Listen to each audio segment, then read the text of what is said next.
Assalamualaikum warahmatullahi wabarakatuh, sobat sekalian. Berjumpa kembali.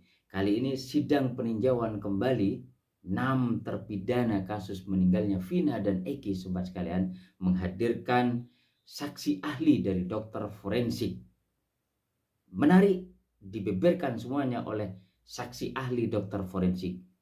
Bagaimana mungkin kondisi kepala korban mengalami keretakan pada tulang tengkoraknya hanya dilakukan oleh pukulan dengan menggunakan alat bambu.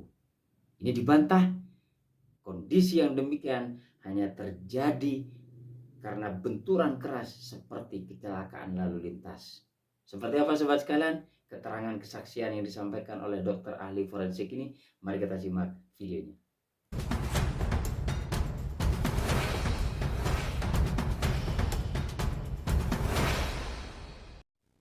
Agamanya Islam.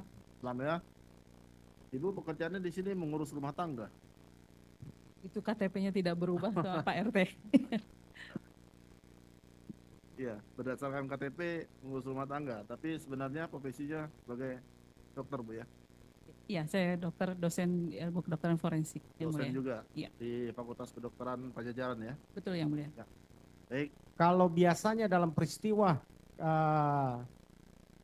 kematian yang diakibatkan oleh karena kecelakaan, itu biasanya harus dokter forensik atau dokter umum. Idealnya dokter forensik, tetapi karena di Indonesia ini dokter forensik sangat sedikit, maka dengan terpaksa banyak rumah sakit yang melakukan pemeriksaan dan juga melaporkan visum itu dilakukan oleh dokter yang ada di situ. Apa perbedaannya hasil kerja dokter umum dengan dokter forensik ketika memeriksa katakanlah tubuh jenazah atau seseorang yang akibat dari peristiwa kecelakaan? Tentu akan ada perbedaan kemampuan atau kompetensi evidential reasoning. Jadi artinya menilai apakah suatu fakta klinik atau fakta kedokteran itu punya makna di mata hukum. Nah, itu perbedaan antara dokter umum dengan dokter forensik atau dokter lain dengan dokter forensik, saya kira. Dokter ahli, kalau sampai tengkorak dalam itu bisa pecah, ya retak, mungkin tidak di kulit luarnya sama sekali tidak luka. Mungkin, Bisa jadi. bisa jadi, Sampai tengkorak dalamnya pecah. bisa jadi, Bisa jadi. bisa jadi. Itu akibat apa biasanya? Misalnya pada patah tulang dasar tengkorak, itu tulang dasar tengkorak itu adalah tulang tengkorak yang ada di tengah, tidak terlihat dari luar. Itu kalau patah tandanya justru bisa saja di luar tidak terlihat apa-apa, tetapi salah satu tanda yang sering terjadi justru adalah perdarahan di hidung, perdarahan telinga, dan mata agak gelap. Jadi tidak terlihat dari luar. Itu akibat apa? Itu kalau ada patah tulang dasar tengkorak. Ya, penyebab patah karena pukulan atau benturan atau apa? Menurut Harus benturan yang sangat kuat ya, karena kalau dipukul nggak mungkin. dipukul pakai apa? Pakai tangan kosong? Tidak mungkin. Kalau tangan kosong pukul tidak mungkin ya. Tidak. Kalau pakai bambu, Bambunya sebesar apa? Apakah kosong atau isi? misalnya kalau pakai bambu biasanya saya kejeduk aja benjol, Dok. Ya. Ya, apalagi kalau dipukul sampai tulang tengkorak Ya. ini retak, apa mungkin? Kalau bambunya seperti yang saya bayangkan, bambu di mana dia kosong di dalamnya, kemudian diameternya kurang lebih 5-10 cm begitu, saya kira tidak. Mungkin ada kerusakan justru pada jaringan lunaknya ya, kulit misalnya begitu Ya, ya, itu maksud daripada di dalam.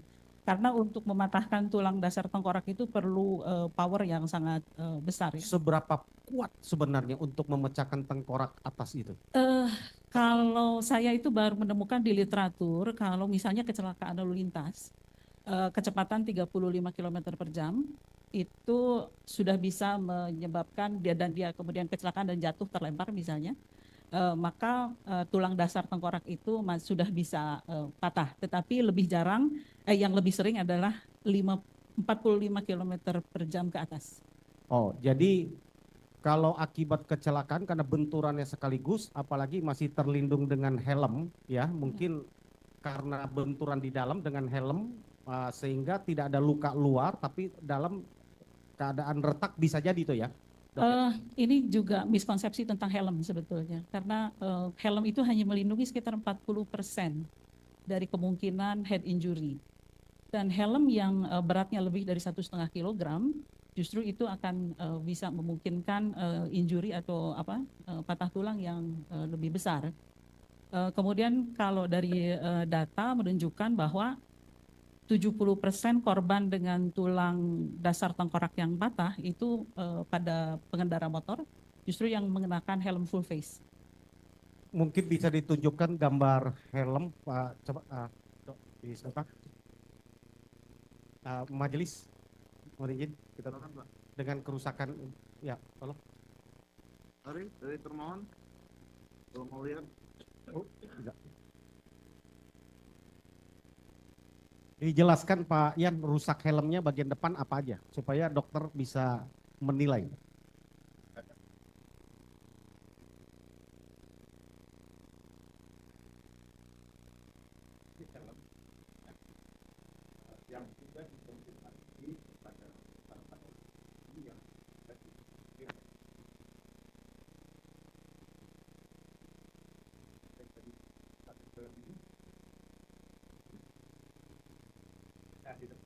Pakai mic-nya, ahli. Pakai Ya. mic. Berarti kalau melihat foto ini, kerusakannya itu dari traumanya dari depan, dan memang fraktur atau patah tulang dasar tengkorak itu paling sering kalau dari depan itu jika arahnya sekira-kira pipi, maka itu menyebabkan patah tulang dasar tengkorak. Saksi kami menceritakan bahwa pada saat pertama kali ditemukan jenazah dalam keadaan telungkup. Ya. Ya. Jadi itu dari penjelasan saksi-saksi yang sudah kami dengarkan di muka persidangan. Jadi menurut mereka bahwa si korban laki-laki ini jatuh itu tertelungkup itu bagian wajahnya yang terjatuh, Ya. dan ada seorang saksi mata yang melihat bahwa korban ini membentur tiang PJU. Ya. Nah, itu keterangan saksi yang pernah diungkap di muka persidangan ini, ahli. Ya. Pertanyaannya? Kalau tadi kan ahli bilang mungkin traumanya trauma depan. Ya. Nah, trauma depan ini terjadi pada saat dia membentur ke aspal ini. Nah, apakah dengan membentur ke aspal ini kerusakannya seperti ini? Tergantung dia. Misalnya kalau dia terlempar dengan jarak yang kecepatan cukup tinggi, misalnya dari motornya kemudian terhalang sesuatu, kemudian tubuhnya terlempar, maka ketika benturan terhadap aspal ini cukup keras, maka memungkinkan seperti ini. Memungkinkan ya? Mungkin. Oke, Ya. Terima kasih, ahli. Bambunya mana bambu?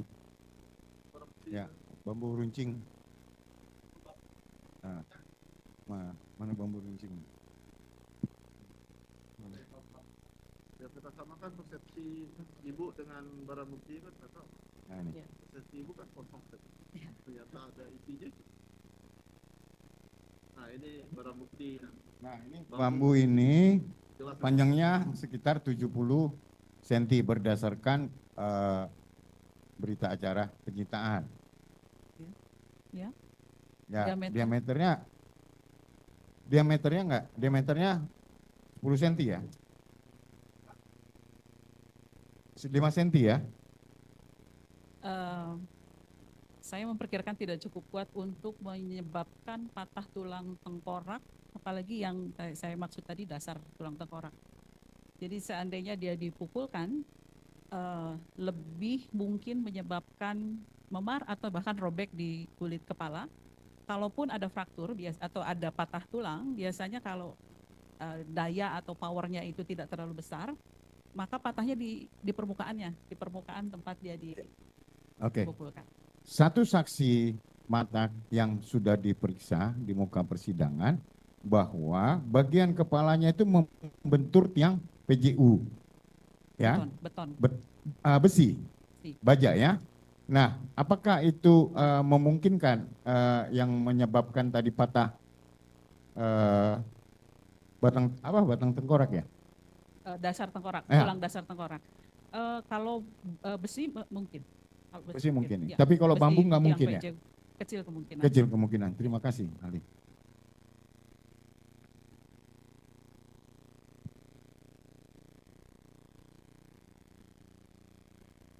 Ali, saya lanjutkan lagi, mohon izin yang mulia. Jadi untuk sampai retak berarti memerlukan tekanan power yang sangat keras ya. Lewat benda luar kalau sengaja dipukul, selain kepala tengkorak itu bisa pecah, pasti akan terjadi luka luar. Kalau sengaja saya logikanya pun saya berpikir begitu, karena kejeduk aja pasti benjol, kan gitu. Ya nggak usah ahli, kalau saya pun sekarang jedukin pun pasti benjol sebelum luka tengkorak dalam gitu ya. Sebelum nanti ada teman-teman yang mau tanya menyangkut ke sidang tertutup ya. Kalau dibutuhkan untuk konfirmasi ada hal yang lain yang asusila, saya ingin bertanya kepada ahli ya, di dalam memeriksa bagian tubuh luar dari korban kecelakaan ya,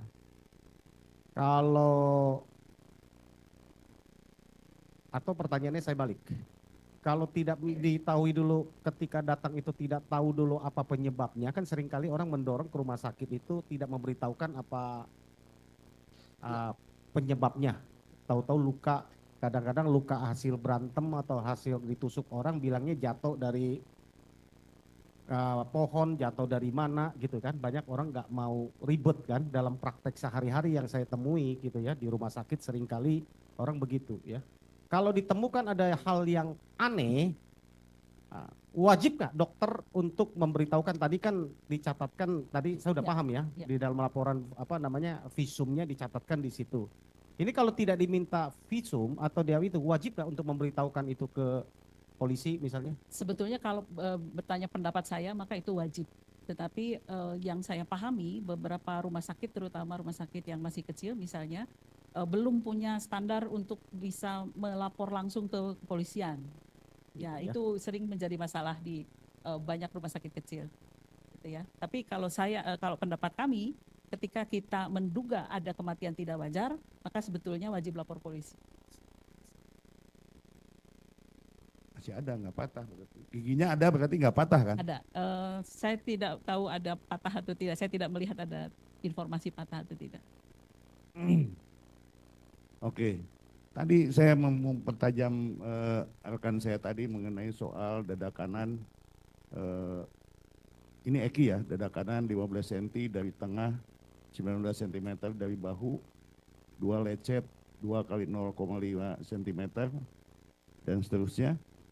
Kemudian menurut ekshumasi kulit dada kiri 20 cm di bawah bahu, menyilang resapan darah 18 kali 19 meter.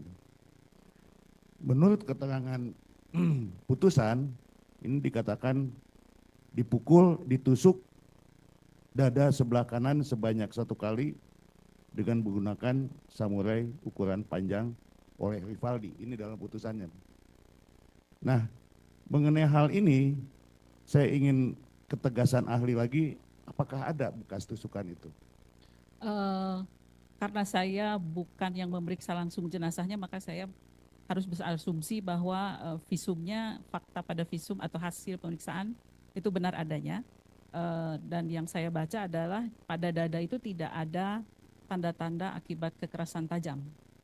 Jadi hanya ada tanda-tanda akibat kekerasan tumpul berupa, kalau tidak salah itu lecet dan kemerahan ya, memar. Bukan bekas tusukan? Tidak ada tanda-tanda bekas tusukan atau kekerasan tajam lainnya. Luka terbuka? Saya tidak mengingat, tidak ada, kalau tidak salah ya. Ya. Oke.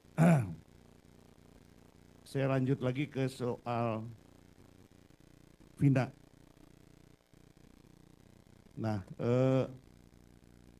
menurut pemeriksaan Rumah Sakit Gunung Jati,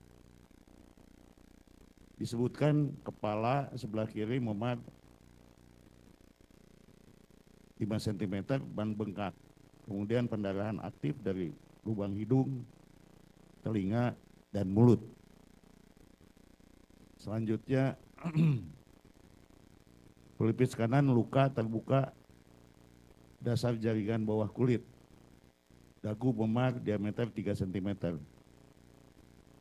Nah, kalau saya bandingkan dengan hasil putusan, itu dipukul dengan tangan kosong mengenai bagian pipi sebelah kanan oleh Rivaldi dan disabet samurai mengenai kepala bagian belakang korban oleh Rivaldi. Nah, kalau ahli membaca hasil ekshumasi dan visum et repertum, itu analisa ahli bagaimana? Ya, intinya adalah bahwa informasi lisan itu bagi dokter kewajibannya bukan untuk dipercaya terlebih dahulu, tetapi dikonfirmasi melalui pemeriksaan pasien atau jenazah. Jadi seandainya ada informasi bahwa ada tusukan, maka kami harus mencari tanda-tanda tusukan, luka tajam. Kalau ada informasi dipukul, maka harus ada tanda-tanda memar atau misalnya lecet. Kalau dipukul pakai alat, misalnya itu lecet dan lain sebagainya. Jadi seandainya ada informasi misalnya ditusuk tetapi tidak ada tanda-tanda luka tajam, maka kami tidak bisa mengkonfirmasi adanya tusukan tersebut. Begitu. Bisa konfirmasi ya? Ya. Mungkin terakhir soal Vina ini soal kaki. Ya. Tungkai kanan. Disebutkan bahwa pada paha kanan belakang memar memanjang merah 20 kali 8 cm. Kemudian patah tulang paha kanan. Nah, apakah ahli juga melihat itu? Ya, di visum ekshumasi. Bagaimana analisa? Ya, tulang paha itu adalah tulang yang sangat keras, tulang panjang yang sangat keras, bahkan mungkin tulang panjang yang paling keras dibandingkan dengan tulang panjang lainnya. Dan untuk mematahkannya itu perlu power yang juga sangat besar, sangat kuat. Dan itu juga bisa mengakibatkan fatal kematian karena di situ ada pembuluh darah besar. Kalau misalnya patahannya itu menyebabkan robek, itu perdarahan yang nggak kelihatan, yang tidak kelihatan, sehingga orangnya meninggal dunia karena patah di situ. Jadi harusnya ada informasi trauma apa yang mengenai paha sehingga bisa menyebabkan patah tulang paha. Kalau tidak, ya. Dari hasil visum itu ada luka memanjang gitu. Memar, kemerahan. Ya. Kemerahan. Ya, kemerahan itu berarti tanda-tanda trauma tumpul. Trauma tumpul ya. Trauma tumpul. Jadi bisa aja dia kebentur apa gitu atau dipukul gitu. Bisa. Memar, ada memarnya, ya. Tetapi kalau pukul pakai tangan kosong tidak mungkin. Jadi kalau dipukul dia harus pakai alat yang sangat kuat, misalnya besi, begitu ya. Jadi yang cukup kuat sehingga ketika dipukulkan bisa mematahkan pahanya. Kalau bukan besi atau yang sama kuatnya dengan itu, sulit untuk mematahkan tulang paha. Kecil kemungkinannya, kecuali bambunya diisi beton gitu.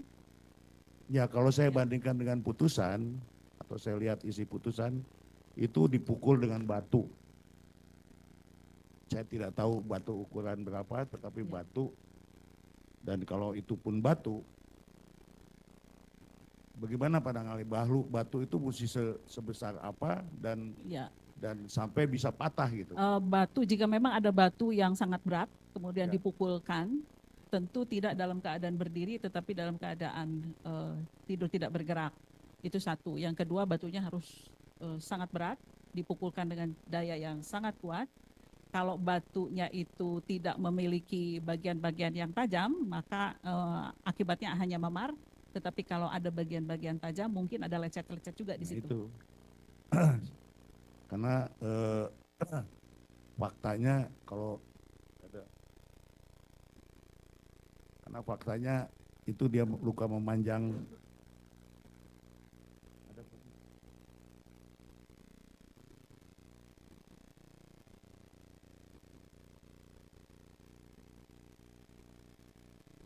saya juga sangkan begini ahli, kami sangat kesulitan mencari bukti-bukti yang forensik ini gitu.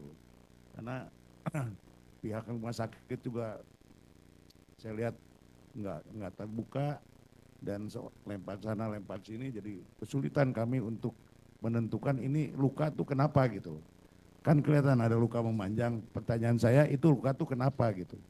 Apakah ditusuk atau dibacok atau, tapi luka itu melebar dan bergerigi.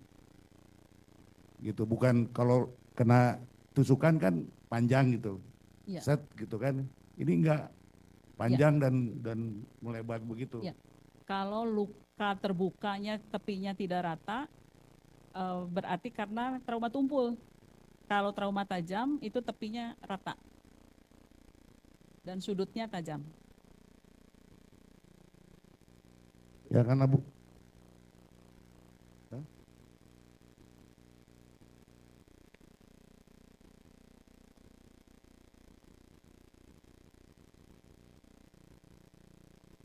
surat itu ya?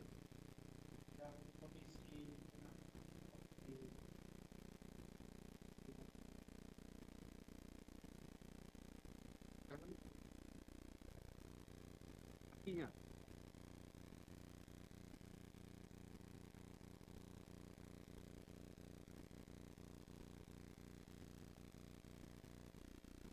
Nanti kami print juga bisa.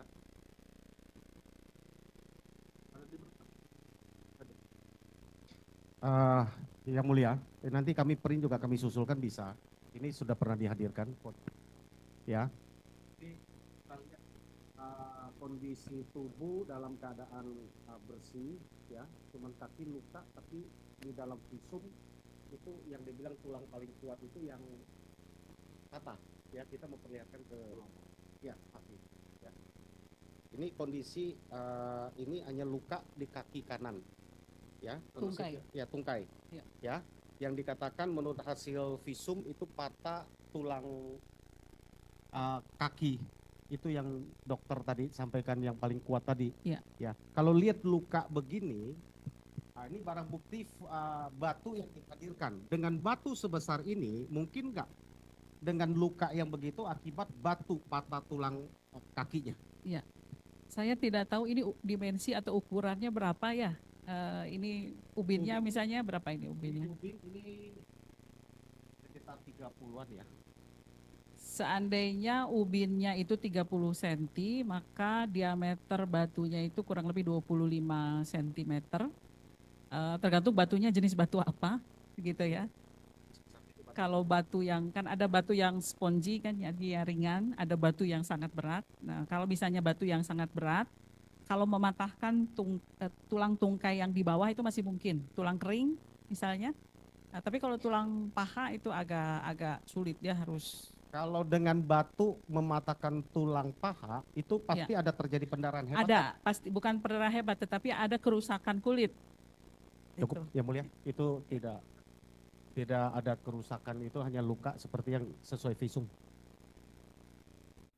Luar biasa sobat sekalian, keterangan kesaksian yang disampaikan oleh dokter ahli forensik ini terkuat apa yang sebenarnya menjadi motif meninggalnya Vina dan Eki, dan ini mengarah kepada kecelakaan lalu lintas karena tidak mungkin benturan keras hingga menyebabkan kondisi kepala korban mengalami keretakan pada tulang tengkorak hanya dilakukan dengan pukulan dengan menggunakan alat bambu. Ini dibantah dan itu terjadi hanya dengan kondisi berupa benturan keras seperti kecelakaan lalu lintas. Luar biasa sobat sekalian. Mudah-mudahan kesaksian dari dokter forensik ini memberikan poin penting terhadap penilaian hakim. Mudah-mudahan kesaksian yang disampaikan oleh keterangan dari saksi ahli forensik ini benar-benar menjadi pertimbangan hakim untuk diberikan penilaian secara objektif, profesional, bagaimana bisa keadilan di negara kita ini betul-betul bisa ditegakkan. Sampai berjumpa di episode berikutnya. Wassalamualaikum warahmatullahi wabarakatuh.